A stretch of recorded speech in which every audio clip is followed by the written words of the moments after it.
study found that people are now working past their 62nd birthday.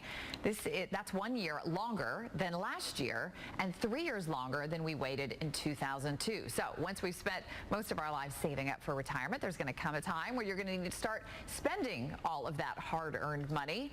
But how you spend it is just as important as how you saved it. And Joe Bert from Certified Financial Group is joining us right now to talk more about those risks. Good morning, Joe. Good to see you. Good to be here. All right, so listen, it is a little bit scary. You've saved this money for so long, you're almost scared to start spending it. What do you do? We see that an awful lot. In fact, it's one of the things that people haven't figured out. They've accumulated this capital in their IRA, their 401k, some savings, mutual funds, and how do I turn this money into a lifetime stream of income?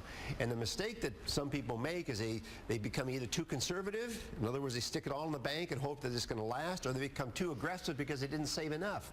The real important thing is that you don't start withdrawing from your savings when the market is down, when your investments are down, because as we say in the Midwest, what you're doing is eating your seed corn. You can't replace the seed corn.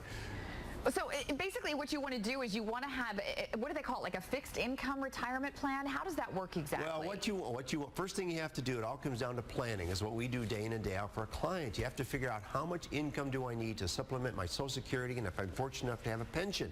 And then you have to figure out what kind of rate of return do I need to get on my money. Now, everybody is different, everybody is unique, everybody has a different lifestyle. But as I said, unfortunately, they don't teach us this stuff in school, and we enter our retirement years totally unprepared and trying to do it on the fly.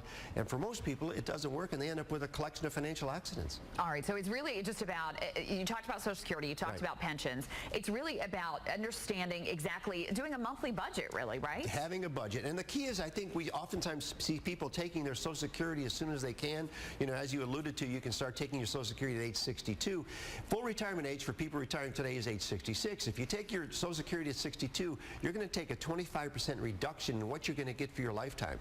And if you're fortunate enough to be able to continue to work and defer your Social Security until age 70, you'll get a guaranteed 32% more if you wait till age 70. Now, of course, if you die when you're 67, it wasn't such a good idea. Right. But that's what planning is all about. It's knowing when to take this stuff. All right, that's good advice. Joe Bert, Certified Financial Group. Joe, tell people at home how they can get a hold of you. It's really easy. Just Google me. Joe Bert, B-E-R-T. Google it and you'll find me. All right, Joe Bert. Thanks as always. A pleasure. Thank you. Okay, Amy, thank you. All right, well, it sure was.